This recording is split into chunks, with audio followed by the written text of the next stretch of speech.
Hello, my Taurian friends. I'm Meg, your Elemental Empress, here to do your reading from March the 24th until March the 26th, roughly Monday. So, what's going on for you guys? I haven't seen you in a few days. I've had some technical difficulties, so I apologize if the camera is kind of messed up. This is the best I can get it for right now. So, I wanted to get your videos out there. So Venus on Friday was square to Pluto. So squares, like, yes, they're tough, but if you work through them, they're more energy, right? So this can bring you power struggles if it's used in the wrong, direction, and the energy will be with you for like the next few days. So this is why I'm bringing it up. Um, with Venus and Pluto square, you can bring about change that you want. Positive change. You can transmute energy. When you work that energy correctly. So on Saturday, today, there is a square between Mars and the Sun. Now, Mars and the Sun, they're both in houses where they're exalted. In Aries, the Sun is exalted, and in Capricorn, Mars is exalted. So this is all going on in your 12th and 9th house. So you'll be actively thinking and reworking, because of the Mercury retrograde, how to move forward in work, in like working out and things like that. How to move forward through this by revising things from the past. Because the 12th house is your mind, and the 9th house is your goals and things like that. So, and be really working through this. Now, on Sunday, we have a really, I think it's awesome aspect. It's a quincunx, and it's between Venus and Jupiter. Now, a quincunx is, it's 150 degrees. So it's a square, 90 degrees, plus a sextile, 60 degrees. So it's a beneficial, angle in the sky, but you have to work for it. And then something that I think is really interesting, Eris, which is a dwarf planet that was found in 2003, which a lot of astrologers don't incorporate, but because I have someone in my life, I have a living, breathing person that I can base this off of, that has this in their chart. Venus is actually conjunct Eris, so this makes Eris part of the equation here on Sunday. So what is Eris? Eris is, they call her the mother of lawlessness and discord. So don't be too scared, because it can actually be very beneficial. This planet can be huge for liberation. It's a huge push forward. Eris was Mars's sister. So picture the female warrior archetype, right? And it can work for you if you're male or female. It doesn't matter, because we both have the right brain, left brain, feminine, masculine going on for us. So it can really move you forward towards your goals. Like an example, the person that I know that has this in their birth chart, the Venus and Eris conjunct. She is a business owner, and she is very forthright, and she rules her roost. She's the person that steps forward and says, I'm going to do this because I'm going to do it right. So it gives us all the chance to become that. And with the aspect to Jupiter, absolutely. So I really wanted to incorporate that so that you could really get an idea of how you can use that energy. So yeah, and let's check out your cards. First, we're going to do one card from the Tarot of the Tattoo Age to oversee your reading, my Taurians. Oh, you got the Wheel. She's really cool. I like this. These are awesome tattoo cards, and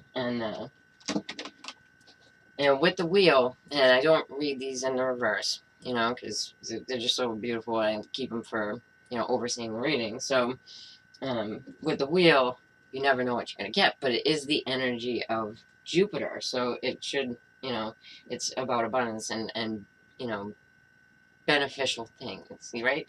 So What deck? Let's go with the Wheel of the Year for my Taurians. I think it's really cool to have this going on in your 12th and 9th at the same time, because it really gives you the chance to revise and see what you want out of life, you know?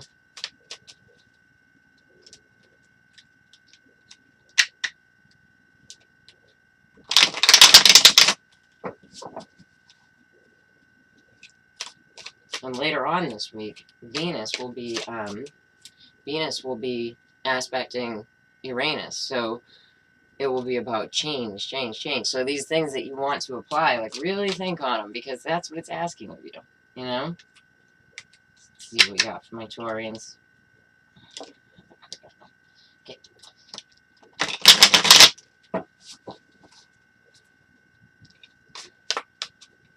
One more time.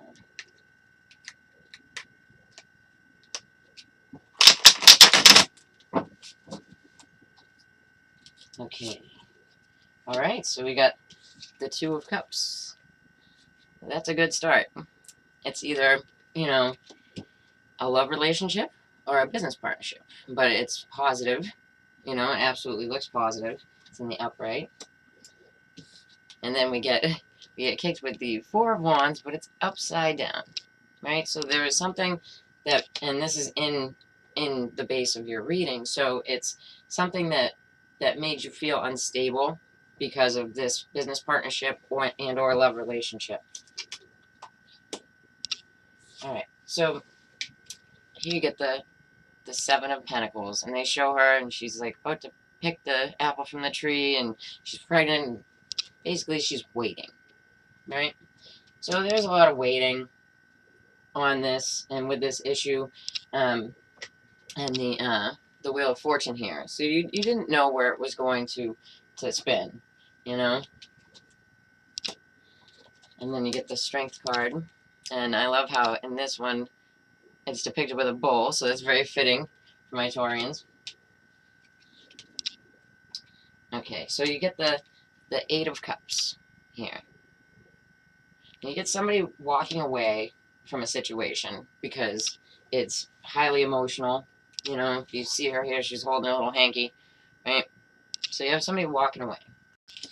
Now, with the base of the reading, the Wheel of Fortune, and the Two of Cups here, you know, this could, I don't want to say because the Eight of Cups, right? I usually read it as walking away to go within, but the way that it's depicted in these cards, you know, he's definitely walking away from her. So let's check it out. And you got the Ace of Wands on the back here, and actually I'm going to take this too because you got the Ace of Cups as well. So you got two aces here. So this absolutely seems like, you know, you were off to a good start, even if the base was, you know, a little bit jacked up, a little bit shaky, you know, and you were waiting, you know, because you go from the 7 to 2 8s also, and 2 8s, because the Strength card is an 8, the Eight of Cups. It's also a manifestation in the 2 8s. All right, so let's check it out with the Rota Tarot. These are great. I can actually shuffle them. And I like it. All right.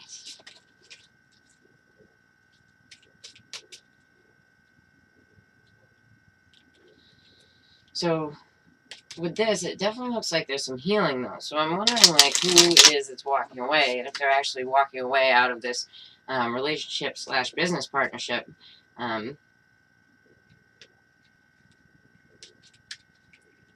It absolutely looks like, you know, what you were waiting on. Like, you definitely were trying to manifest something, you know.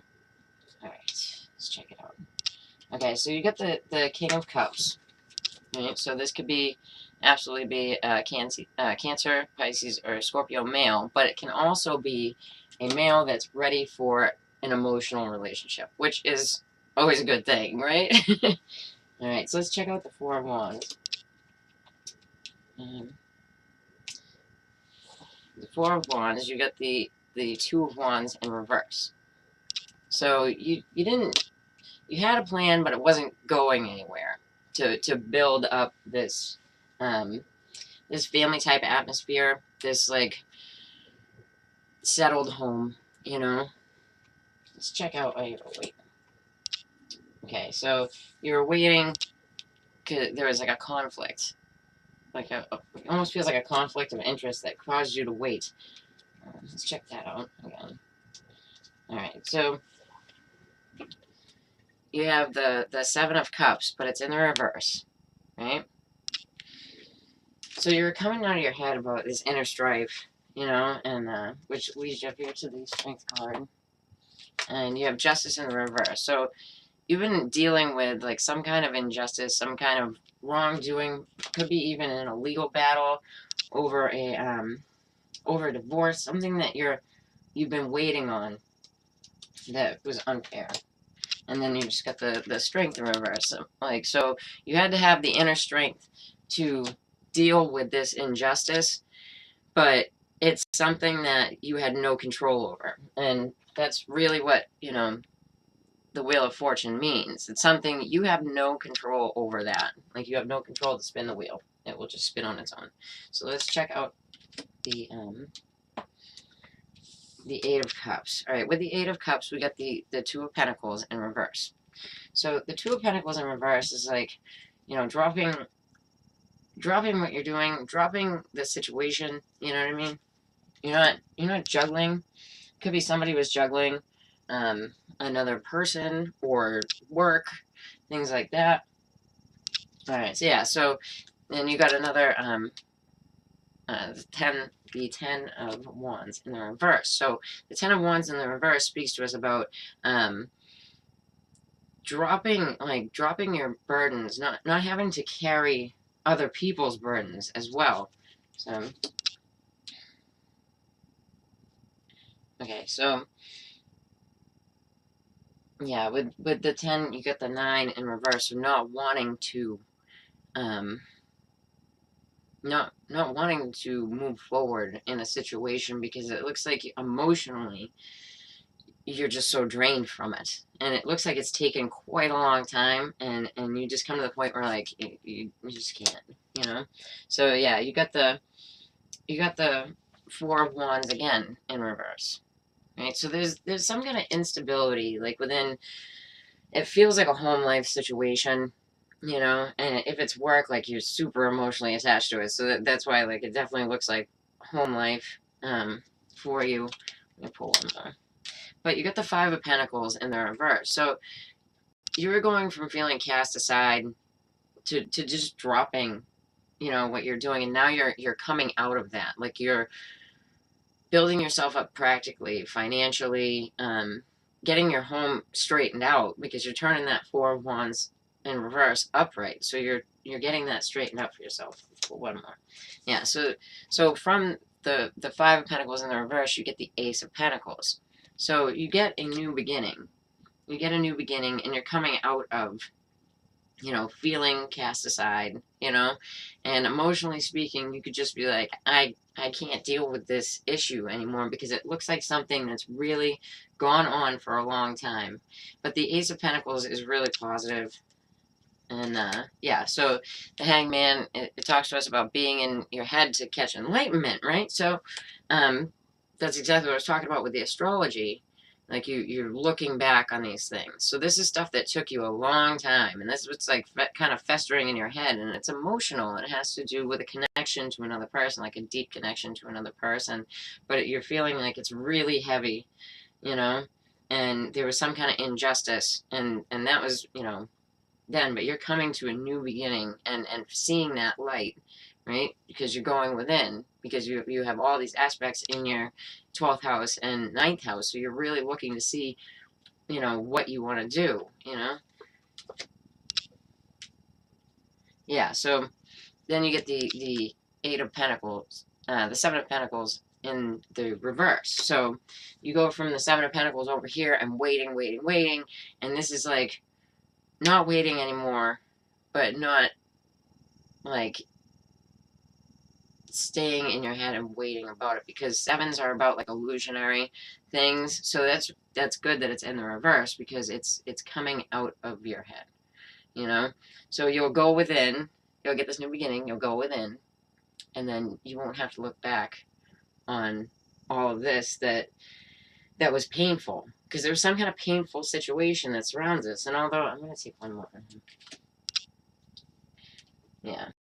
So you have the Eight of Wands with the King of Cups. So it's really been like hyper focused, you know, like you've really been hyper focused on this person. Or if you're the Taurian male with water in your chart, like you've been hyper focused on this, you know, and it looks like it will pan out, but not before there's like really some self-reflection. But yeah, it looks pretty good. And then on the bottom, you have the Queen of Pentacles. So absolutely Taurus, female, or Virgo or Capricorn. But she looks good. She's in the upright and she's happy. So, you know, we all have to go within. We all have to look to these things, you know. And it seems like you're going to be coming out looking pretty good. All right. So take care, my Taurians. I'll be back soon.